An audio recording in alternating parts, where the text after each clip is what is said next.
Do you ever wonder why you might be losing some of your fights? It can sometimes feel like you die mainly due to your aim. However, what if I told you that how you use your movement, especially how you peek, can drastically change how your gunfights turn out? It's not as simple as all aim, no brain. Understanding how to peek can be a crucial step forward on improving your individual gameplay.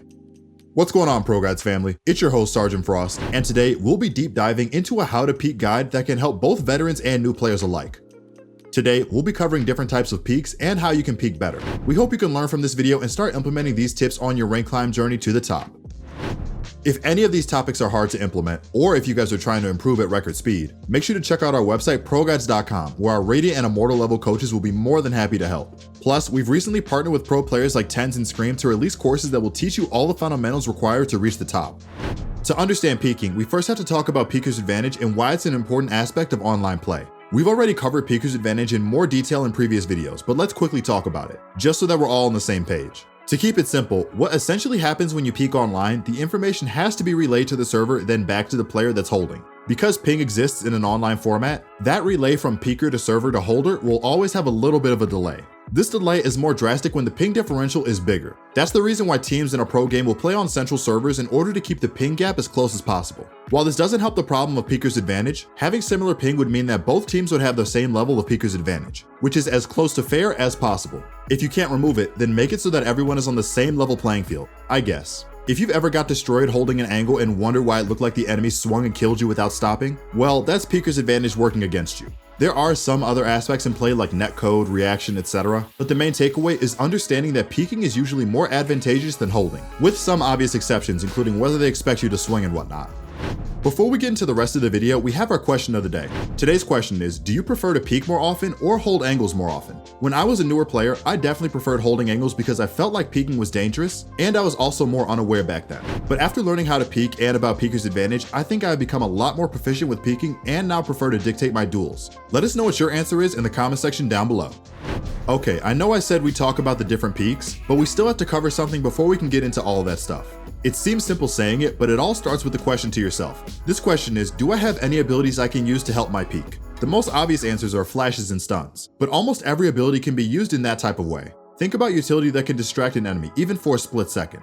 This could be something like a Cypher camera, Killjoy turret, Sova dart, Raise nade, or any smokes. A common misconception is that the specific abilities are used for fighting and peeking, but if you detach yourself from that idea, you'll start seeing that almost all abilities can be used like this if you use it right. There are a lot of ways to strengthen your peek, such as timing, distractions, angle change-ups, and mind games.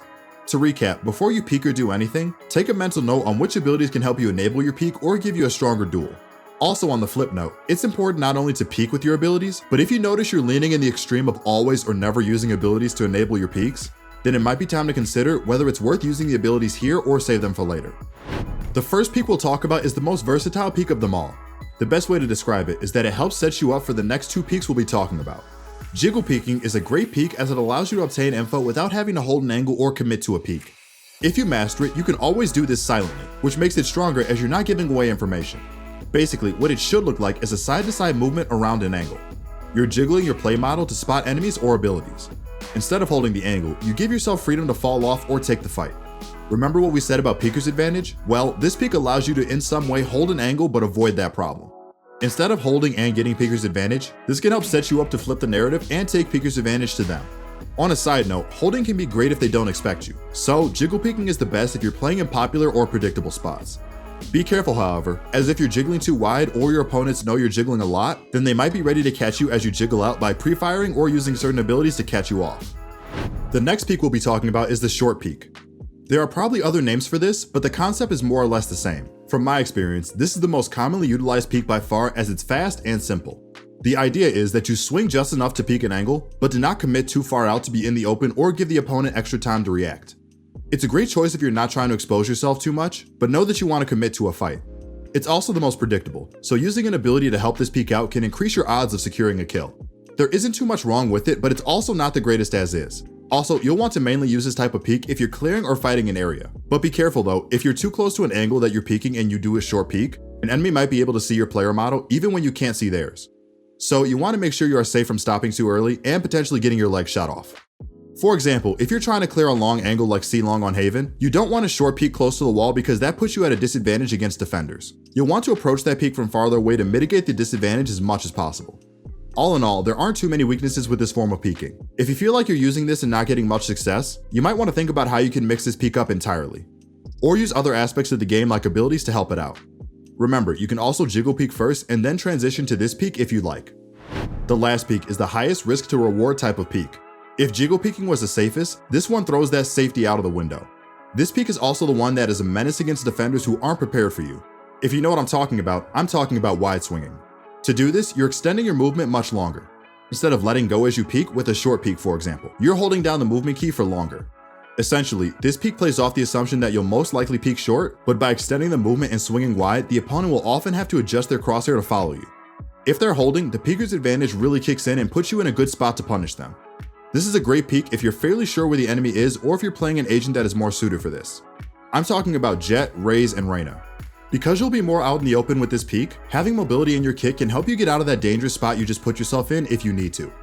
Let's say you wide swing and kill one. If there are more, it's much harder to live if you're not playing one of those agents. However, statistics show that these are more very common agents, so I'm sure this resonates with a few of you out there watching right now. Anywho, if you think you can isolate a one-on-one fight playing an agent that's better suited for it, or you have teammates that you want to create space for to swing with you, more often than not, this will be a great type of peek for you to use. Because short peeking is the golden standard of peeking normally, swinging wide is a great mix-up if you feel you're getting predictable with your peeks. It may seem crazy since short peeking a close angle can spell disaster, but wide swinging is actually much stronger when you are closer to the wall. The reason here is that by minimizing the distance between you and your enemy, your movement will effectively seem faster.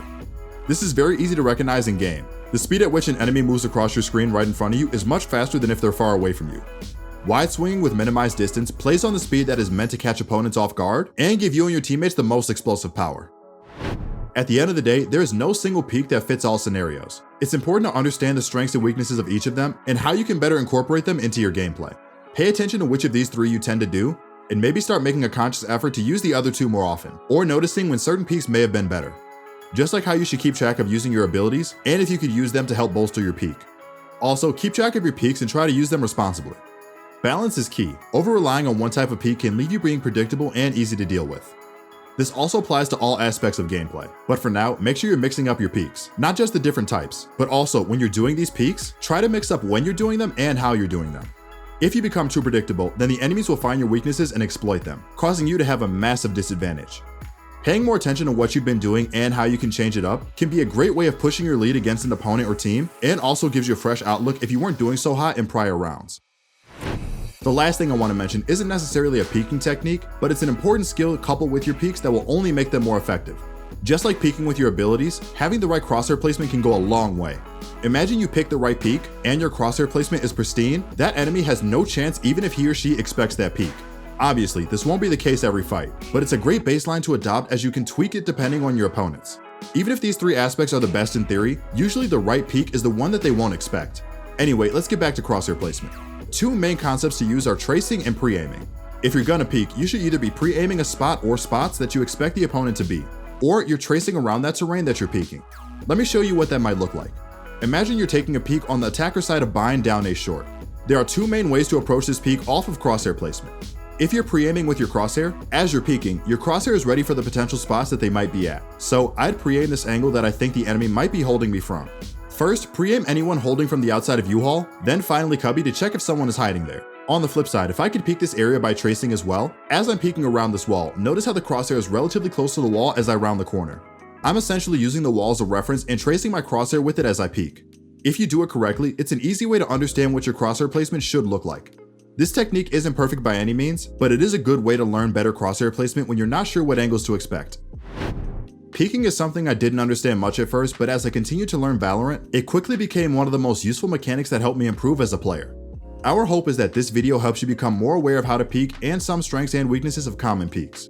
If you guys enjoy this type of video, don't forget to like and also subscribe if you want to keep up to date with the latest Valorant news, updates, and guides. As always, it's been your host Sergeant Frost, and I will see you all in the next one.